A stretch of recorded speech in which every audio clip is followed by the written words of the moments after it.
Good evening and welcome back to Colorado Decides, a joint production of Colorado Public Television and CBS 4. I'm your host again, Eric Sondermann. Joining me once again on our panel, Terry Jessup, political reporter from CBS 4 News. Tonight we continue our series of debates featuring the races and issues that will be decided this November. This debate features the representatives for the campaigns and against the campaign of Amendment 62, also better known as the Personhood Amendment. In favor of the amendment, we have Gualberto Garcia Jones, and against the measure, we have Fuffy Mendez. Let's get right to it. It makes sense to start with the descriptor of the amendment. Gualberto, do you want to take a minute and tell us exactly what this measure does? Sure. The amendment is basically an amendment that targets the Bill of Rights of the Colorado Constitution, and specifically 3 sections within it. It's section 3, 6, and 25, and those sections are the basic fundamental rights of all human beings. So it's the inalienable rights, the due process of law, and the equality of justice. And we are trying to have those fundamental rights extended to include the whole human family, not just human beings who can walk and talk, but human beings who are in the womb, human beings who maybe are dying and are in a coma. And so it's a very expansive amendment, but it's also a very fundamental amendment. Fuffy, equally crisp. Why is this a bad idea? Well, the No on 62 campaign is currently comprised of over 56 organizations, both in the state and nationally, that are opposed to this. Organizations like the Colorado Medical Society, the Academy of Family Physicians, the American College of Obstetrics and Gynecology, and we feel that Amendment 62 simply goes too far. It's sneaky in the way that it's written. It talks about applying the term person from the beginning of biological development, which basically means the moment of fertilization, or giving fundamental or constitutional rights to a woman's fertilized eggs. We feel that has far-reaching consequences on important life decisions for women and their families, and that it will impact literally thousands of laws in the state of Colorado. Get us going here, Terry. All right. Well, Alberto, as you well know, I think it was 2 years ago, this was defeated almost 3-1. I'm told they're recycled yard signs, resurrecting the campaign up again, and I know it's not 100% identical, but why this time do you think you have a better chance? I think we have a little bit of experience that we didn't have last time. If you follow pro-life measures around the country, usually it's a one-shot effort. And really my inspiration for this is women's suffrage, which, interestingly enough. And if you look at the history of women's suffrage, they actually got the right to vote for women at a state-by-state level in different states before the passage of the 19th Amendment. In South Dakota, it took them 8 tries. And so that was something that was very, very important to those people, just as this is very, very important to us. And so really, we're not doing it because we think we have a better shot, even though I think the political climate is going to give us a better result, and our experience that we drew from last time is going to give us a better result. We're doing this because we believe in it. And Fuffy, that's your fear, isn't it, going state by state and then getting back to the federal government?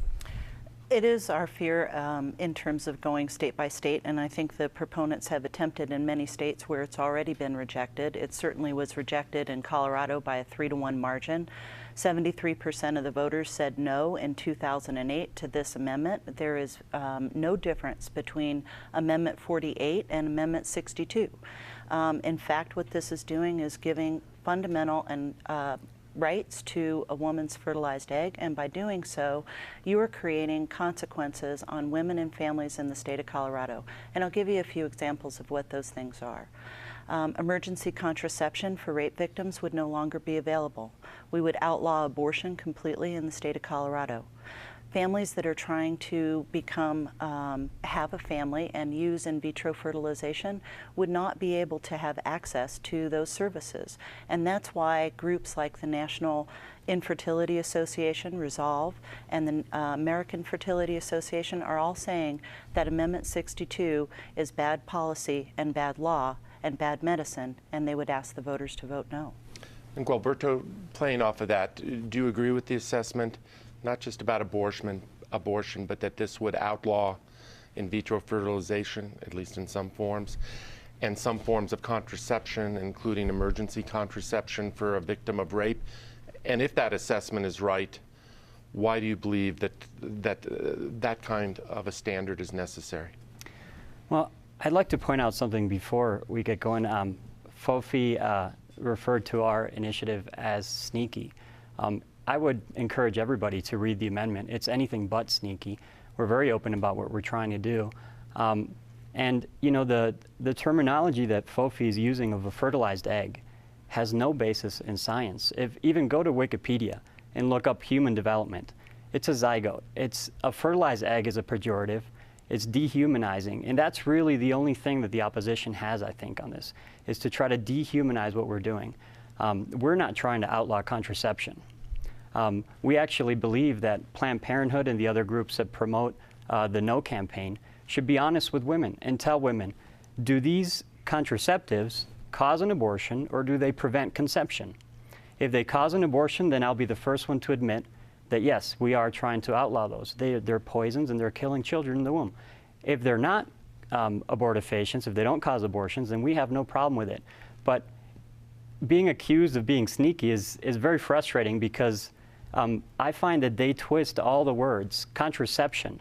Contraception means preventing conception, contraconception. And yet they're using it for something that kills a human being. And science is unequivocal about when human life begins.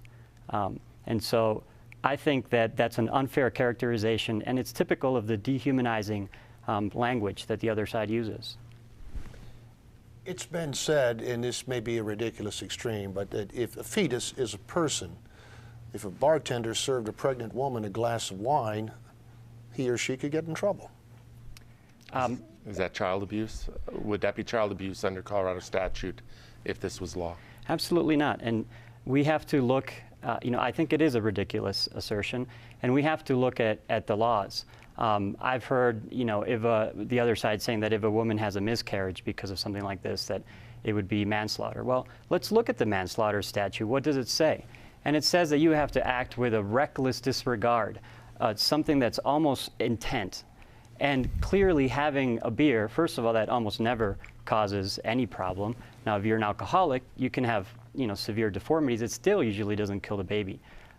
So I think it's an outrageous assertion. It's a scare tactic. And if we're honest about this, let's look at what the law says. Let's look at how we define these different crimes. And I think in 100% of the cases, we'll see that it doesn't apply. It doesn't create this end of the world scenario. Do you want to respond to that, Frankie? I do. The No on 62 campaign has over 7,000 nurses and doctors and 8,500 medical researchers throughout the nation that are saying that, in fact, this will have far-reaching consequences, that it will be very difficult for a physician to be able to treat a woman who's had a miscarriage, or to be able to take care of a woman with an ectopic pregnancy, where that pregnancy is lodged in the fallopian tube. The doctor now has to balance the rights, the constitutional and legal rights of a woman's fertilized egg against that woman. Is it okay to take that fertilized egg that has lodged in that fallopian tube, if not removed, will explode that fallopian tube? That's part of what these doctors are saying are, in fact, the far-reaching consequences.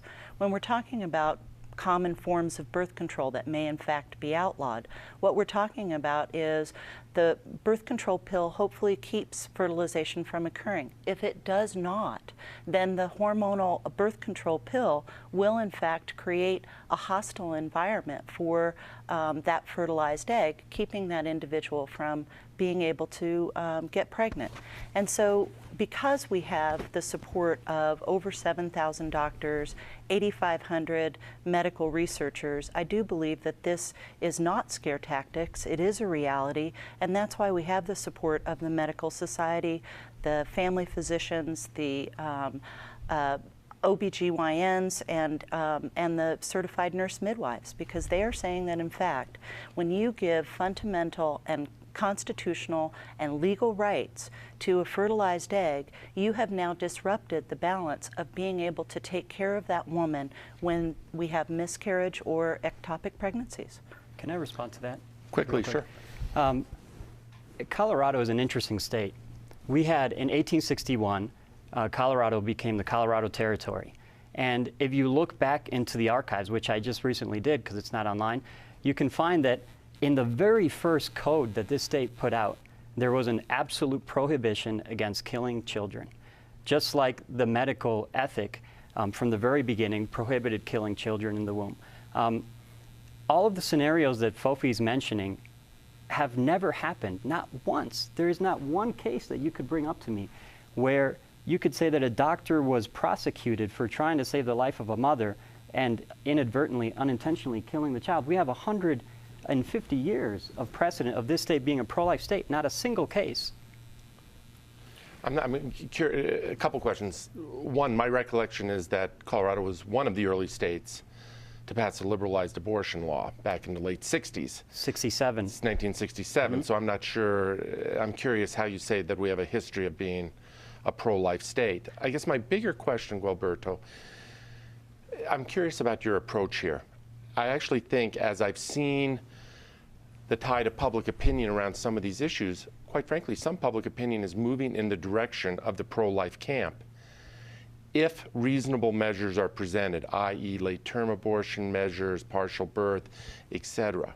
But when you put, as was the case 2 years ago, these all-or-nothing measures on the ballot, you get a result of 3-1, and we'll see what the result is this year, whether it's wholly different or not. What is the strategy behind these all-or-nothing measures as opposed to trying to meet voters where they are? Because voters feel very conflicted about this issue, but conflicted in the middle ground. Yeah. Our strategy, quite honestly, is to present the truth. It's the truth as we believe it. And I think as most of America believed it for most of its history. Colorado, again, you mentioned 1867.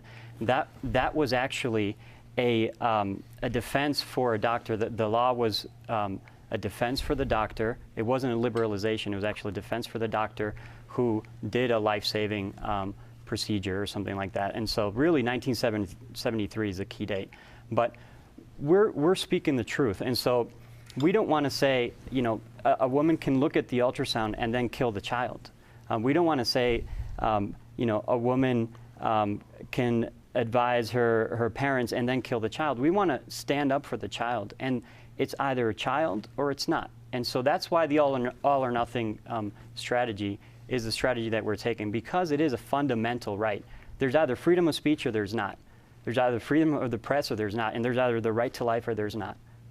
In your view, why would a prominent group like the National Right to Life organization not support something like this? Because my understanding is they do not. Yeah, I think they have the strategy that you mentioned. They want to sort of convince people by chipping away at Roe versus Wade, is kind of the phrase. And so really they have their own strategy, and this is a very, very grassroots initiative. We are gathering support of national organizations, but it's coming from the ground up. We're not working from the outside. In the last election, the No on 48 campaign brought in an overwhelming amount of money from out of state. The Yes on 48 campaign raised money from here because this is something that's grassroots. It's mom and pops, it's small donations. And so we hope that the larger groups will come with us, but we're not depending on them. We're depending on the truth of what we're fighting for. Fofi has given a few times a list of organizations that are opposed to Amendment 62. Are there mainstream organizations you would want to cite, either in the healthcare world or major newspapers around the state or others, who have come out in favor of Amendment 62? We have organizations that have come out in favor of personhood. We just met with the Family Research Council in Washington, D.C., and they're very supportive. Focus on the Family will be encouraging their members and their churches to vote for this. We have over 500 churches that helped to circulate the petition, which is why we kind of shocked everybody when we got on the ballot, because we don't have big money. We don't have big organizations, but we've got individual churches and we've got the individual that really wants to see this happen.